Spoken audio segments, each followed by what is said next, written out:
Jadi kita akan ngapain Pak hari ini sama Mumpung ada aktris beneran? Kita nggak tahu di belakang. Kalau kita kan cameo yang dibayar nasi padang. Iya. Ya kan?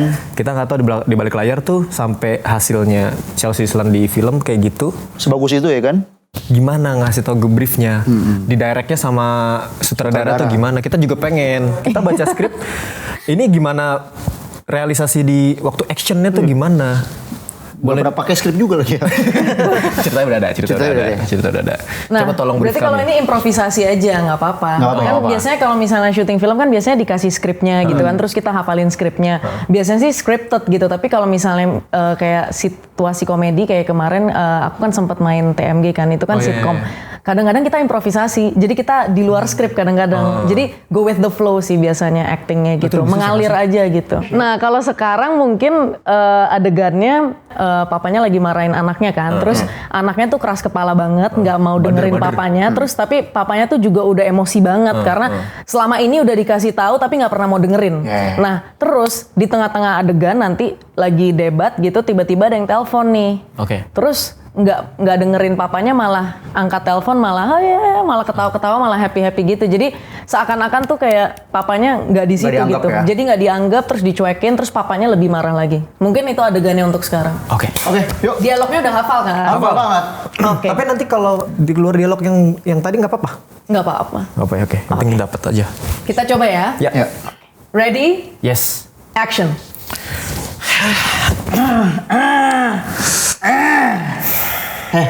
Dari mana ya kamu? Mau tahu apa, Pak? Kamu nih kalau ditanya orang tua jawab yang bener. Ya apa? Dari mana? Ya main. Main kemana? Jam segini baru pulang. Ya biasa nongkrong. Nongkrong umur kamu udah berapa kamu? 28, tuan gua. Kamu tuh udah tua, mikir kamu nih. Apa sih? Apa sih kalau orang tua ngomong tuh dengerin. Halo. Astagfirullahaladzim. Bapak gua nih. Gue laporin polisi lu ya. Cabut lagi aja lah. Lu lagi di mana? Apaan sih, Pak? Orang lagi ngomong, kok malah teleponan? Ya telepon gua bagus, Oppo. Saya juga punya Oppo. Pasti salah tuh. Aduh, Itu susah kayak gitu gimana tuh?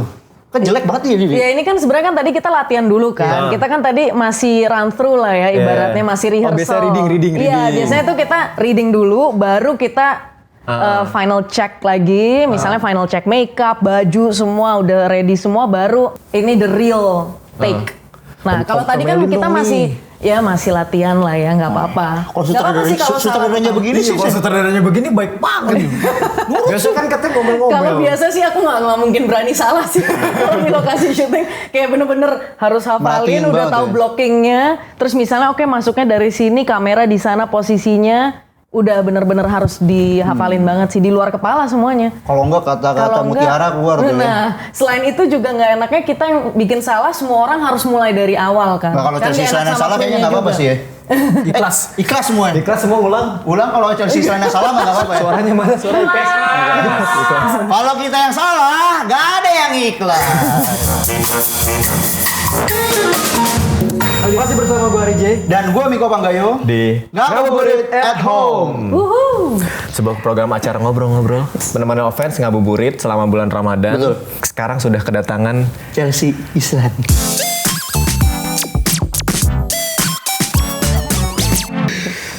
Aduh, ini pertama kalinya kami tegang selama 3 tahun. In frame sama Ari tidak pernah tegang banget setegang ini ketemu Chelsea Islan. Tapi beneran banyak yang pengen gua aku tanyain. Enggak apa-apa, santai aja. Kayak santai aja, kayak nggak pantas gitu kalau ngomong gua lu sama Chelsea Islan gitu ya. Ayo Ari santai. Ari, aku, kamu. Ari santai. Aku, kamu, saya, dia. Iya. Soalnya nih buat membuktikan ya, kalau gua beneran ngefans, coba terakhir Chelsea Islan upload apa di Instagram? Foto dia. Jelas dong. Kenapa foto lu? Kalau foto saya geger lah dunia. Apa? Hari Perfilman Nasional. Yes. Itu saya Film filmatografi ya sebutannya? Iya, jadi beberapa film aku sama adegan-adegannya lah dicampur jadi favorit. satu. Jadi komplikasi. Kompilasi? Hah? Mau udah berubah? Udah. Tetap satu kesatuan komplikasi sama kompilasi. Iya, dan sekarang kita juga pengen ngomongin itu. Iya, ngomongin film. Kita ngomongin film nih sekarang nih. Tapi sebelum itu kita jauh ke belakang mengawali karirnya sebagai Bunga, bener? Nah itu sebenarnya kan jadi karakter Bunga itu pas aku kelas 1 SD. Jadi itu aku lagi main teater gitu di sekolah. Bukan film tapi ya sama seni peran lah. Iya seni peran.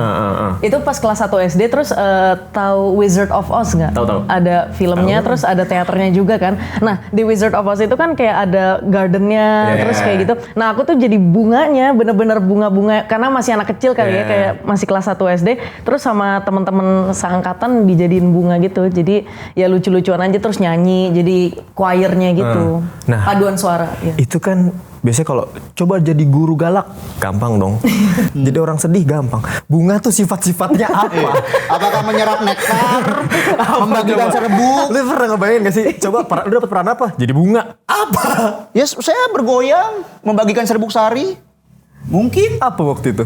Kalau waktu itu sih dari guru teaternya juga cuman ngasih tahu untuk bunganya kayak lagi kena angin gitu. Jadi kita kayak ikut Kalau dicabut, dengan irama angin gitu. Karena kan ada lagunya gitu kan. Jadi sesuai irama lagunya, terus paduan suara anak-anak kecil gitu. Jadi emang kostumnya tuh kostum bunga gitu. Jadi ada bunga pink, ada yang kuning, biru. Nah, aku waktu itu merah warnanya. Kayak ranger ya. Awal mulanya suka seni peran tuh dari situ berarti dari jadi bunga itu. Sebenarnya sih bukan pas jadi bunga ya, tapi lebih ke pas aku masih SMP. SMP akhirnya ada teater tentang yang pertama kan Wizard of Oz tadi. Terus abis itu waktu itu kita juga ada Aladdin. Terus ada juga satu yang aku paling suka yang bikin aku bener-bener pingin main teater lagi itu Grease. Ada judulnya tuh kalau di film Grease juga yang main John Travolta waktu itu. Ada.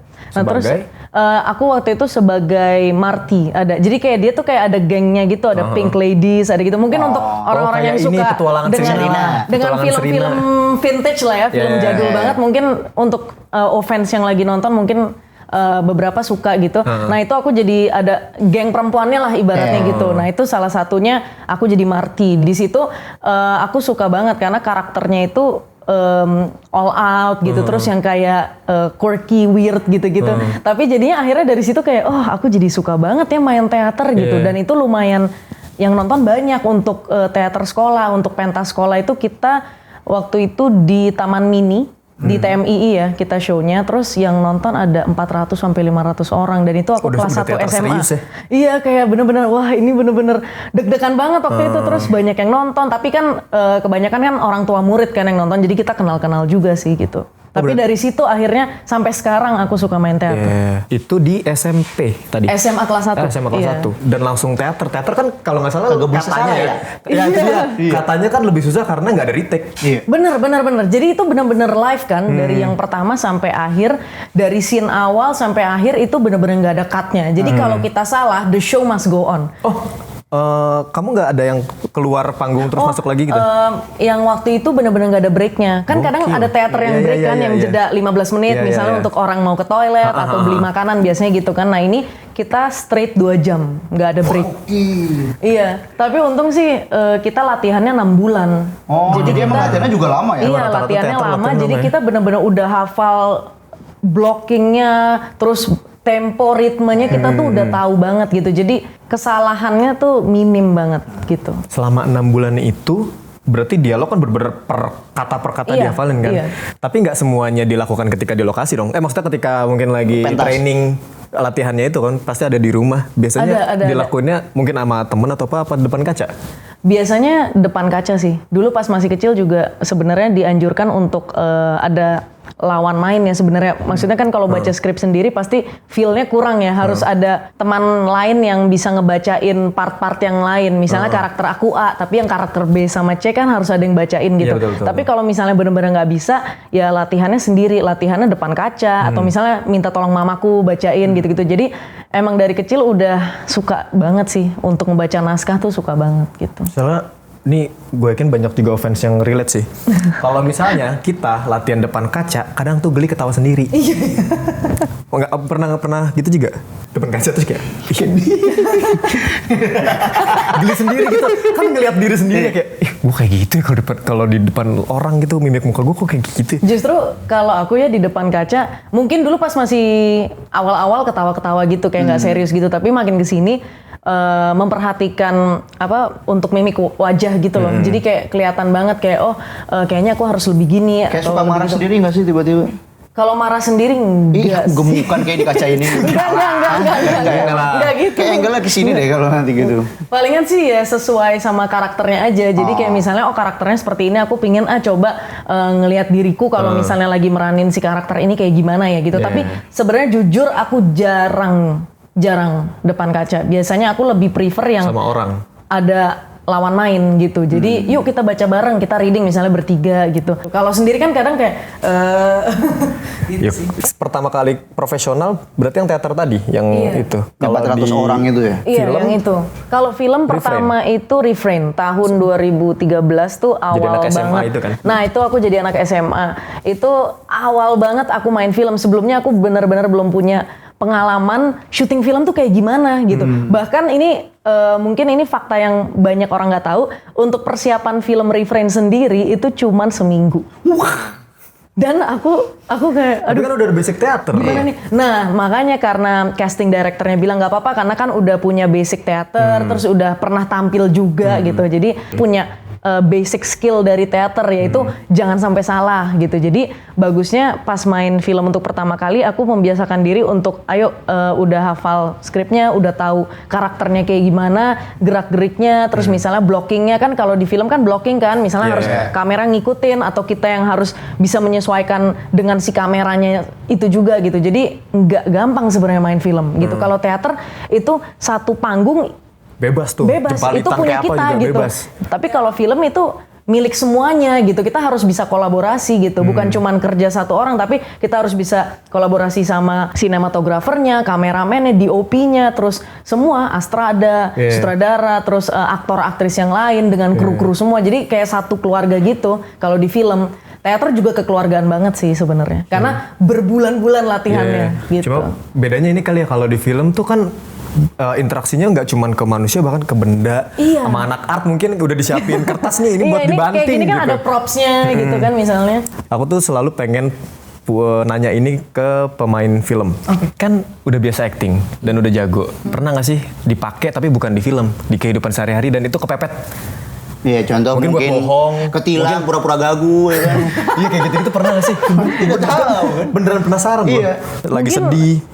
Aku acting kalau mau surprisein temen misalnya. Nah, iya, ngebohongin misalnya prank temen ulang mungkin. Ulang Nah, tahun kayak kita gitu-gitu. surprisein gitu, kita kasih prank, kita kerjain. Pernah kepake tuh sih. skillnya tuh? Pernah. Apa kejadiannya? Misalnya dia kan nggak mau datang, kita mau surprisein di suatu tempat ini, tapi gimana caranya biar dia bisa datang gitu kan? Aku minta temenin dong karena aku bilang anjingku sakit. Terus habis itu temanku ini memang dia suka banget sama anjingku, terus kayak ya jam berapa kan dadakan kan soalnya. Terus habis itu ya mungkin 2 jam dari sekarang lah, pokoknya aku benar-benar kayak nangis-nangis gitu ceritanya di handphone. Terus habis itu aku fotoin anjingku sampai dia juga kayaknya anjingku juga bisa acting deh. Karena dia lemes banget gitu. Belum dikasih makan dari pagi. Terus habis itu kayak kasihan banget, ya udah deh. Akhirnya oke aku temenin gitu. Habis itu kayak ya please gini udah gitu-gitu. Akhirnya pas ketemu surprise nggak ada apa-apa sebenarnya gitu sih. Itu as simple as that aja sih. Tapi sebenarnya jarang di dunia nyata aku acting tuh jarang banget. Aku lebih suka jadi diri sendiri aja sih. No drama berarti jadinya. No drama. Katanya kan kalau misalnya kita mendalami karakter kan suka ke bawah. Bawa-bawa tuh. Iya itu sering. Pernah nggak kayak bawa-bawa? Aku pernah satu karakter sampai 3 bulan masih jadi dia terus. Bingung. Kesurupan kali? Waktu itu. Jadi apa waktu itu? Ini film Rudy Habibie. Aku jadi Ilona yang perempuan dari Jerman. Kan dia kayak emosional banget kan karakternya, bener-bener challenging lah ya. Dan itu aku kebawa gitu sampai keseharian aku gitu.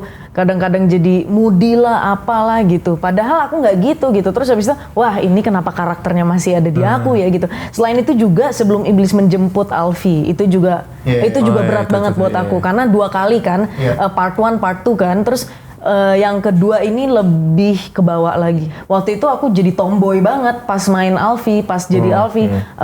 Setelah syuting masih pakai celana belel-belel lah. Main layangan. Gak sampai segitu. Alfie di filmnya gak main layangan. Mungkin kan ini orang nanya genteng, murasin toreng. Mungkin Alfie gitu kali mungkin di dunia Di kehidupan nyatanya. Iya, mungkin. Bisa jadi. Tapi maksudnya itu tough life banget lah ya si Alfie itu. Terus akhirnya ya kebawa juga di aku. Tapi ya Ilona salah satunya yang di film Rudy Habibie itu susah hilangnya dari paling aku. Tapi dalam kalau ngobservasi yang beneran dilakukan di dunia nyata apa? Maksudnya katakanlah, karena tadi misalnya Alfie tomboy banget. Oh beneran cobain main layangan deh. Oh gitu. oke.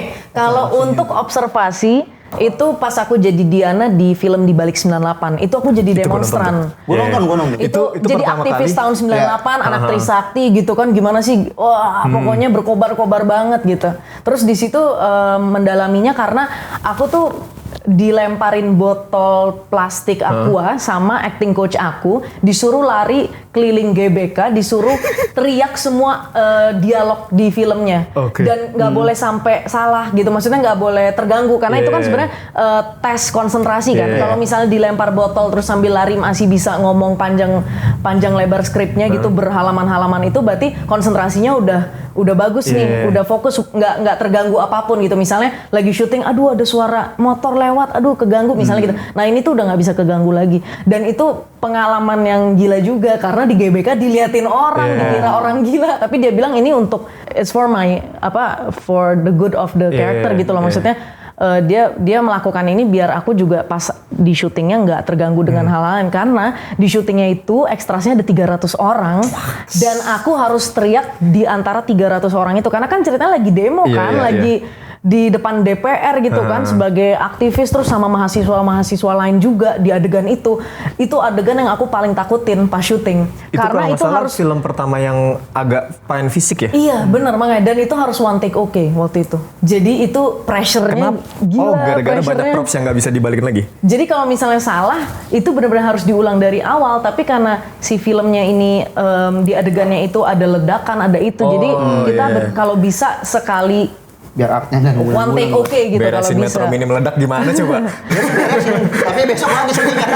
Tapi itu aku suka banget sih adegan-adegan yang ekstrim kayak gitu. Justru itu jadi pelajaran juga. Itu kayaknya film yang aku paling terjun dalam banget deh untuk observasi peran gitu. Gimana sih caranya jadi demonstran, karena itu film ketiga dan aku belum pernah pernah punya pengalaman demo atau tawuran atau apapun gitu loh, nggak ada gitu. Jadi makanya itu mereka benar-benar strict banget, disiplin banget. Tapi aku suka karena hasilnya jadinya bagus gitu. Terus kayak yang tadi Chelsea bilang setelah 3 bulan itu baru bisa kembali normal, switchingnya gimana? Nah itu tuh cara nge-switchnya lagi jadi gimana? Ini mungkin agak aneh ya, kayak aku ngerasa waktu itu kan rambutnya warnanya merah pas jadi Ilona, terus aku cat jadi hitam gitu. Terus dari situ aku merasa I'm not Ilona anymore. Hanya cuman karena rambutnya berubah. Kayak pas ngeliat di kaca, udah nggak jadi Ilona. Karena mungkin itu suatu hal yang menggambarkan si Ilona gitu. Oh rambutnya merah gini-gini. Terus lama-lama, aku udah menjadi Chelsea lagi nih, menjadi coba cara ngomongnya, terus cara berperilaku, terus cara reaksi sama orang gitu. Kadang-kadang kita kalau kebawa peran kan jadi kayak bingung, kayak loh kok aku gini sih, kayak this is not me gitu, kayak gitu sih. Tapi ada nggak sih, kalau tadi kan yang jelek-jelek tuh, yang tadi diomongin kayak kebawa jadi emosian, kebawa jadi moody gitu. Ada nggak sih yang kayak karakternya nih bagus banget nih, positif banget sampai malah diambil, dengan kesadaran sengaja diambil gitu. Ada satu karakter pas aku meranin Mary Riana di Mimpi Sejuta Dolar itu ke bawah sih. Itu semua jadi positif banget. Bangun main saham. ISG menurun ya ISG. Aku sih senangnya karena di situ ke bawah banget positive vibes ya. Jadi benar-benar semangat ngejalanin setiap harinya, terus habis itu setiap kerjaan, numpang di kosan orang. Kan sifatnya doang. Nggak tahu sampai hidup-hidupnya kan pengen. Aku senangnya pas meranin Mary Riana itu aku benar-benar kebawa nggak mau menyerah gitu loh. Itu kan kalau Mbak Mary Riana kan selalu bilang kita jangan sampai menyerah, kita harus selalu berjuang pokoknya. Dan aku masih ingat Mbak Mary Riana bilang ke aku let go and let God gitu. Jadi kita pokoknya serahkan kepada Tuhan gitu. Tapi di film itu kan juga akhirnya kan jatuh bangun banget kan gitu. Terus di situ jadi ngerasa oh iya ya emang hidup tuh begini gitu. Jadi kebawa Realitanya. Iya, realita begini gitu. Terus kebawa ke diriku yang akhirnya kayak kita memang harus bersyukur gitu. Karena di film itu juga mengajarkan pokoknya bersyukur terus gitu. Seneng sih. Kalau artis itu kan kesannya kayak megah ribet gitu. Sedangkan kalau di film kan yang orang nggak tahu kan kadang ke lokasi-lokasi yang ya kayak gini aja nih kayak sekarang nih kan masuk gang kan. Terus masuk gang kan. ketemu mas-mas ini di belakang-belakang seram-seram mukanya. Paling berkesan pernah apa? Sebenarnya hampir setiap film pasti ada lokasi yang nggak enak tuh pasti. Cuman karena ya kita kan sebagai aktor aktris gitu ya, udah terbiasa gitu. Teman-teman aktor yang lain juga udah terbiasa untuk di lokasi yang seperti itu gitu. Karena ya kadang tempat untuk misalnya kita mau ke toilet misalnya toiletnya nggak ada, ya kita harus bisa membiasakan diri. Ya kita harus harus benar-benar adjust to the situation gitu. Kita harus bisa menyesuaikan diri kita. Kita harus beradaptasi cepet banget gitu. Karena kalau misalnya hari ini lokasinya di hutan, di gunung, di apa, kita harus bisa menyesuaikan. Gimana nih? Ya udah, kita benar-benar harus karena perannya juga misalnya perannya sebagai orang naik gunung ya berarti kan harus biasa gimana sih perannya jadi orang naik gunung. Cuman kalau yang terakhir itu mungkin ada satu lokasi yang aku harus di lumpur-lumpur sih. Itu yang aku sampai sekarang nggak pernah bisa lupain.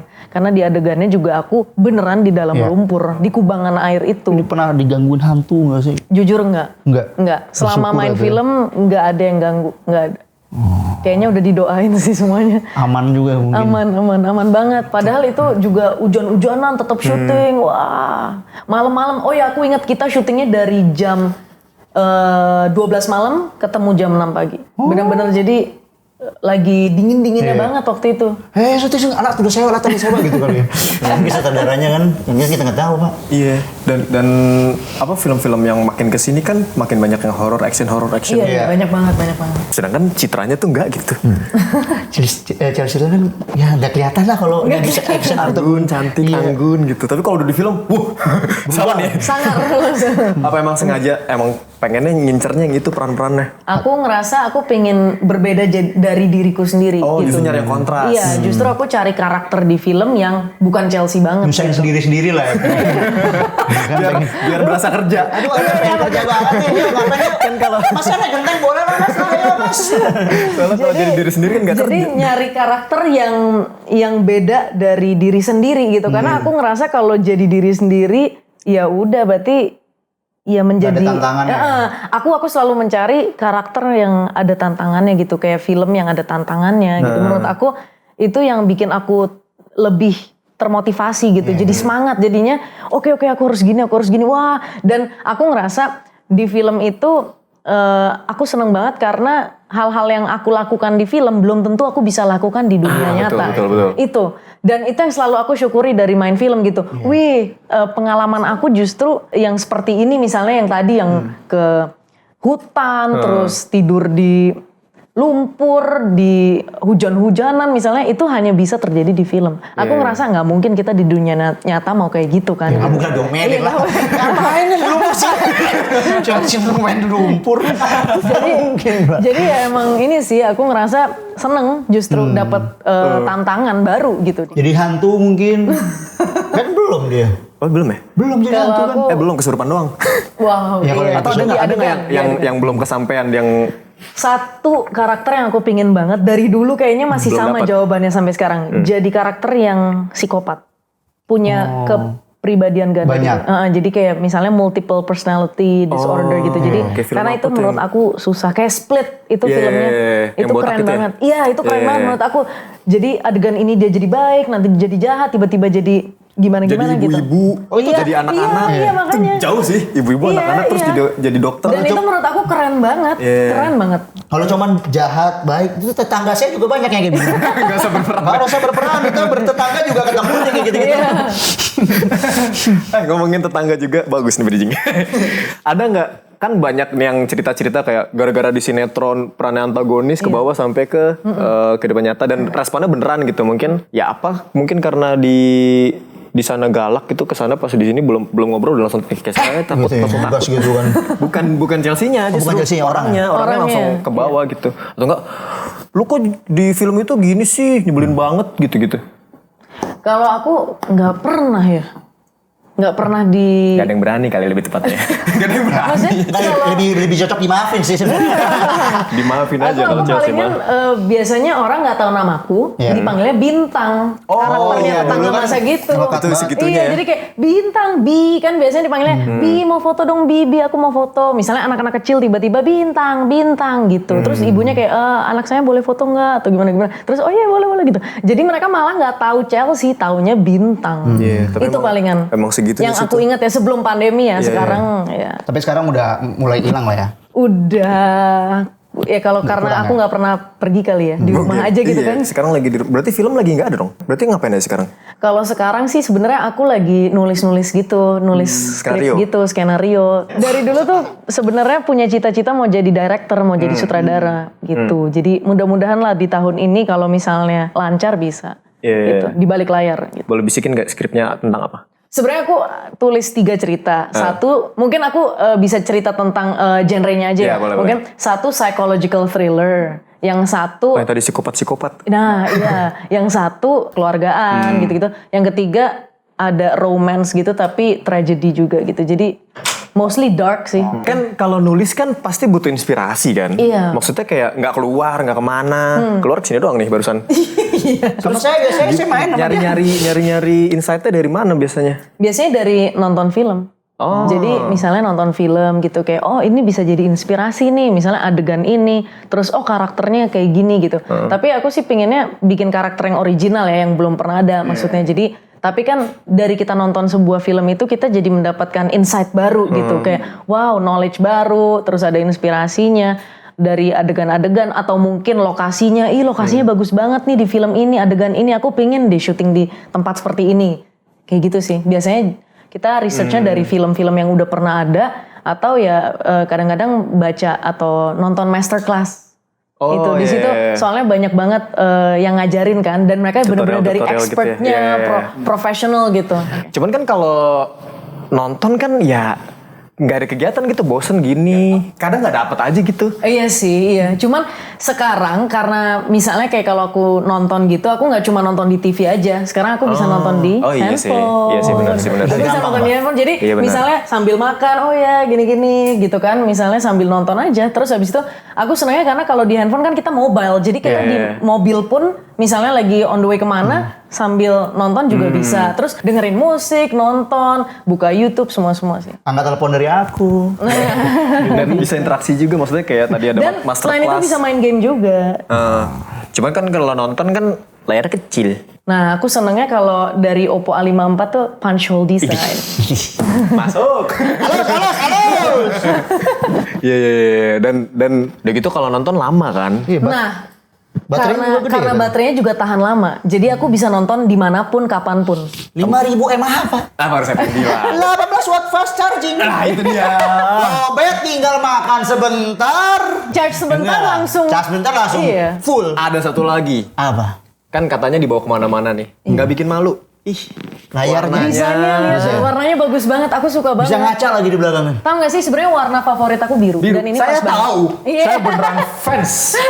Kalau bola favorit Chelsea, ditanya nama pelatih tidak tahu. Nah makanya kan Chelsea juga blue. Iya benar. Nah Chelsea itu kota kan ya? Iya. Bukan kecamatan. Bukan. Gak ada kecamatan di.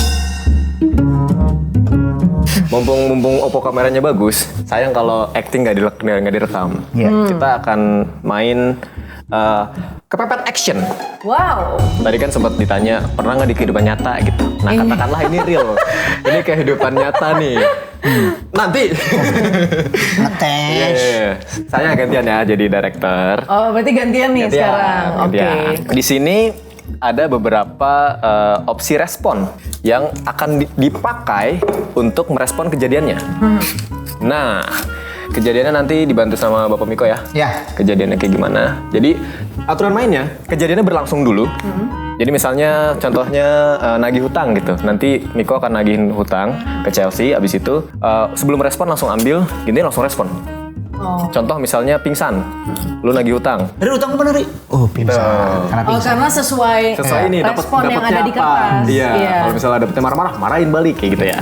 Oke, saya duluan. Berarti lu yang ngerekam. Oke. Aku aja yang ngerekam. Oh iya boleh. Oke. Ready? Action. Aduh, perut keroncongan. Makan dong. Hutang belum dibayar. Gimana nih? Lama banget. Nagihnya gitu. belum. Udah. Aduh, Udah. perut gua lapar banget nih. Kemarin kan lu minjem duit nih sama gua. Buat beli makan lah, gua minta. Lu tahu nggak bapak gue siapa? Siapa bapak lu? Lu nggak tahu bapak gue siapa? Lu tahu nggak yang megang daerah ini siapa? Gak tahu gua. Lu kalau kayak gitu ke gua, hati-hati lu pulang. Serius deh, serius. Hati-hati. Ormas Gue bapak. bilangin aja. Bapaknya ormas. Gue tuh punya pegangan loh. Hantu. Semua gue pegang. Kebal-kebal. Semua gue pegang. Lu jangan macam-macam gitu lah ke gue lah. Masa cuma masalah perkara 400 juta doang lu tagih ke gue? Hati-hati. Gue bilangin aja hati-hati. Ya udah ketemu di akhirat aja deh. Kalau kayak gitu deh. Kalau kayak gitu emang kalau ngomong bayar deh. Saya dapat mengancam. Oh. Gitu ya. Saya ancam balik. Berarti Lanjut. Chelsea. Ya. Main. Aku yang kedua nih. Lu yang rekam. Aduh, apa nih? Ditilang. Ditilang. Iya, mungkin dia nabrak lampu merah. Ya. Ini aku langsung ambil Langsung sekarang ambil nggak sih? dulu, ambil Oke. dulu. Sip. Udah tahan lu. Aduh, terus nanti bukanya kapan? Pas dia udah marah-marah. beraksi, iya. Ini ya, aku dalam mobil ya. Selamat siang, Bu. Saya tadi ngeliat Ibu sono kemajuan Bu nerobos. Iya, maaf ya Pak. Cantiknya kelewatan. Jadi gimana dong Pak? Ya berdasarkan pasal-pasal yang berlaku 2, 3, 4 ini Ibu ugal-ugalan Bu. Tapi kan ini cuman sedikit aja, cuman ngelanggar sedikit. Hei, sedikit-sedikit juga ini namanya pelanggaran Bu. Tolonglah hargai Bu, saya aparat ini, saya yang ngurusin Bu. Saya istri saya belum makan, saya kena ibu lagi pakai kena tilang lagi. Ya terus jadi gimana ya solusinya ya? Saya harus kasih STNK saya. Ya STNK coba lihat dulu SIM-nya. Ini SIM saya nih Pak. STNK mana? Pak mohon dibantu lah Pak. Ini saya lagi buru-buru banget loh Pak. Ini ada meeting nih, saya udah telat banget. Meetingnya sama siapa? Sama presiden Pak. Waduh, Gusti Allah, presiden lagi. Ya udah nih Bu, nih Ibu di sana nanti ke ATM aja langsung tilang langsung Bu. Aduh Pak, saya nggak bisa. Saya udah bilang, saya ini buru-buru gimana sih? Bu, Bapak saya udah bilang dari tadi Pak, saya lagi buru-buru. Saya cuma ngelanggar sedikit aja. Bapak kenapa sih nggak bisa bantuin saya? Ya kalau saya bantu, saya dosa Bu. Ini saya dilihat. Yaudah, oke. CCTV-nya tuh Bu, diliatin Bu. Oke, Ini mah Pak, saya tugas cepetan. dong. Jadi saya harus gimana Ya sekarang? ini tilang saya udah Yaudah kasih nih, surat. ambil aja STNK saya. Iya. Terus saya harus ngapain setelah itu? Ibu ke ATM, tilang online, bayar nanti ambil STNK-nya. Ya Allah pingsan. Baru mau ngasih napas perbuatan, udah di-cut. Curang banget, curang. Gua nungguin Cendison pingsan. Udah ada yang bilang saya udah. Yang pertama memelas, Ya. terus yang kedua marah-marah, yang ketiga pingsan. Dia langsung dikasih 3 langsung berbos. Itulah aktor. Nah, sekarang Aku nih. kami kok berarti. Kondisinya adalah dipalak preman. Di pelak preman. Premannya kayak gini. Ini lah. Udah pernah dapat pelan preman belum? Belum sih. Kan? Bagus. Dia minta uang mahar juga saya sanggupin Pak ini kalau begini mah. Ayo. Mas, dari mana? Situ Bu. Mas tahu nggak kalau masuk sini Mas harus bayar. Ibu Pungli bu. Saya yang punya tempat ini, Mas. Aduh bu, jangan bu, ampun bu. Saya nggak punya uang bu. Ibu. Cepetan buka dompetnya. Ya Allah, bapak saya sakit. Ini kalau nggak saya panggilin nih preman yang lain nih. Aduh, jangan bu, takut. Ya Allah. Cepetan, Mas, Kenapa buka gini dompetnya. amat sih hidup saya? Ya Allah. Saya telepon dulu nih teman-teman preman yang lain nih. Aduh bu, jangan bu, ampun bu, ampun Ayo bu. cepetan bu, datang sini ya. Bu, ya Allah, Oke, saya cuma cepetan lewat doang bu. Ya ampun bu. Ayo cepetan, Mas. Gak ada bu, beneran bu. Saya nggak ada uang bu. Berapa sih bu harus lewat sini bayar? Motornya mana, Mas? Saya jalan bu. Udah mendingan motornya aja yang dikasih. Nggak berada kesurupan. Ini kesurupan. Iya, saya dapetnya kesurupan. Tadinya pertama dapat apa? Cemas. Oh, pertama dapat cemas, kedua dapat kesurupan. Kesurupan. Ya. Citra Tapi kurang sangar premannya. Masih mungkin terlalu kurang baik tadi. pendalaman materi. Iya, iya. Mungkin Gimana harus orang dia nggak nongkrong pernah depan gang. Harus observasi peran lagi kayaknya. Iya. Bentar Oke. lagi dia harus jadi bandit. Karena sudah menang. Sudah menang, Kita ya? punya Tapi hadiah. tadi kan telepon preman yang lain. Minta bantuan. Ini lebih ke ormas kalau gue. Emang nggak ada emang nggak ada. Iya. Hadiahnya mana? Wah, Tahu nggak apa itu? Tahu nggak itu? aku tahu ini kan mainan zaman dulu. Iya. Main juga. Iya. Dan Udah ada kita kasih. merchandise. Wow. I love. Wow, thank you. Mau ngasih apa lagi, Bro? Thank you. Medali. Thank you. Wow. Saya yang ngasihin. Ya udah siap nih. Tadi juga saya. Ya udahlah mumpung ada makan sama Chelsea, udahlah. Silakan. Makasih banyak. Wow. Thank you. Thank you.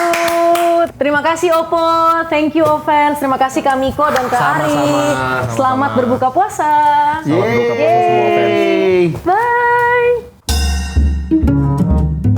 Halo fans. Apakah kalian mau Oppo A54? Atau juga Oppo Reno 5 Ada juga Oppo Ben. dan juga Oppo Enco X. Mudah sekali karena ada promo Bundling kebersamaan baru di Ramadan. Mantap. Buat nenek kalian, saudara Betul. kalian, tetangga kalian, teman Ibu, kalian, gebetan bapak, kalian, semuanya gampang. Cek aja di Bisa. deskripsi di bawah.